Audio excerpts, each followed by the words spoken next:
Ranked It. This is a series where I rank a particular aspect of an anime or a manga, talk a bit about it, and tell my thoughts on why I went with that particular ranking.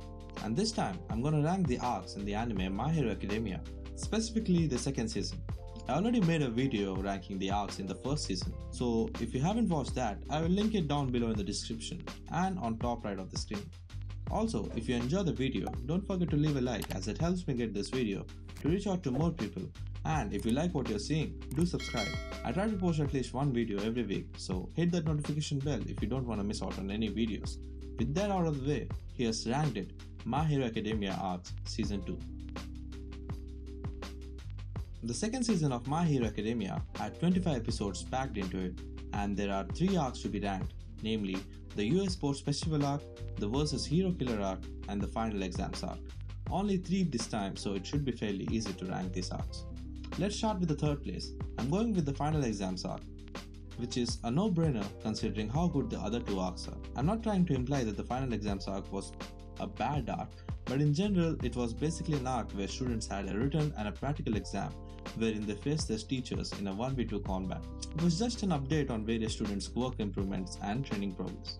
Some of the notable matches in this arc were Yaoyorozu and Todoroki vs Aizawa Sensei, Mineta and Zero vs Midnight, and Jiro and Koda vs Present Pine.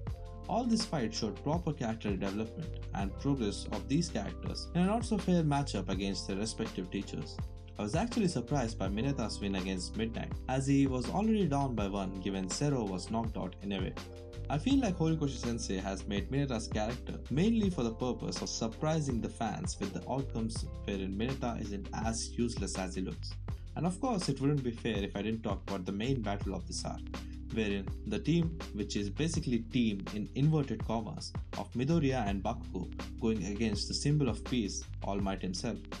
While it took a while for Bakugo and Midoriya to show a bit of teamwork, All Might on the other hand was trashing them left and right, as if he were an actual villain. It's scary how intimidating All Might can get. Even with those many restraints, he easily took out both Midoriya and Bakugo. It goes to show that he was #1 hero for a reason.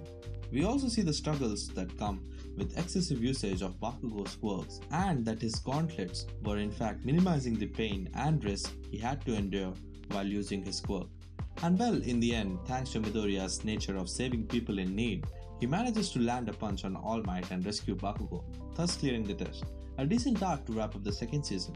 Coming in at the second place, I've gone with the US Sports Festival arc. While the start of this arc was a bit slow in my opinion, it very well compensated that with the sheer amount of fights and character developments that we see. For example, Shoto Todoroki was a character we didn't see much of in the first season, and he effectively got the spotlight in this arc, being one of the strongest contenders for winning the whole tournament.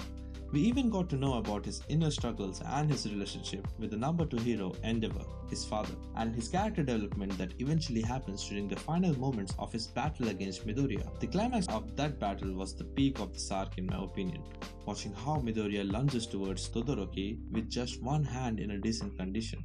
The animation, the music, and the direction were at its peak during this scene.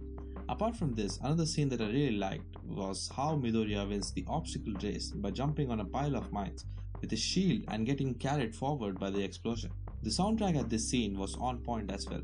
The fact that Midoriya won that race without using his quirk isn't talked about a lot. Even without his quirk, Midoriya is a very smart guy who's always thinking about the best outcome and how to turn the tides in his favor. And I feel this particular scene is quite underrated in that opinion. Apart from this, the various fights in the one-on-one battles were cool to watch. We learned a lot about the other division students and their quirks, especially Shinso, who later on has a very important role to play in season 5. Another good arc and a nice way to start the second season. Which brings us to the first place in my ranking, which is the Versus Hero Killer arc, which in my opinion had a lot of character development in regards to different characters. The students were starting their internships under pro heroes, and Midoriya specifically was taken under by Gran Torino, who teaches him to maintain a set percentage of one for all throughout his body, which Midoriya later on calls full calling. It was a nice ability, and the way Midoriya utilized it to speed up and gradually increase the percentage so as to avoid major injuries to his body was cool to watch. And not to forget the title of this arc, we are introduced to the hero killer Stain, who is a villain but with ideals of his own. His hatred towards the current society wherein heroes have become complacent and fake only doing the work for fame and money, was actually fair. He believes All Might to be the truest hero in his books, and whoever doesn't come into his definition of a hero is quickly hunted upon and gravely injured, in some cases, killed as well. I mean, I do get Stein's perspective and motives. He was a tricky antagonist in my opinion, if you consider him as an antagonist that is. The arc starts with the news that Stein has attacked Ida's brother Ingenium to an extent where he can't run anymore. Ida takes it upon himself to avenge his brother. It all goes horribly wrong when he faces Stein eventually. Thankfully, you have Midoriya and Todoroki coming in to save him. I think it was the first time a team of students went up against an actual villain without any or much help from the pro heroes. Though we had Endeavor and Gran Torino in the same place, they were dealing with the Nomus wreaking havoc in the city, and I was not expecting this team of students to defeat Stein, but they came out victorious given the teamwork. And the part where Stein rescues Midoriya from the flying Nomu was surprising as well. And I'm sure people have mixed opinions when it comes to Stein, whether to like him or hate him. I'll leave it to you. I put this arc in the first place because I like how the stakes were set high in this particular one.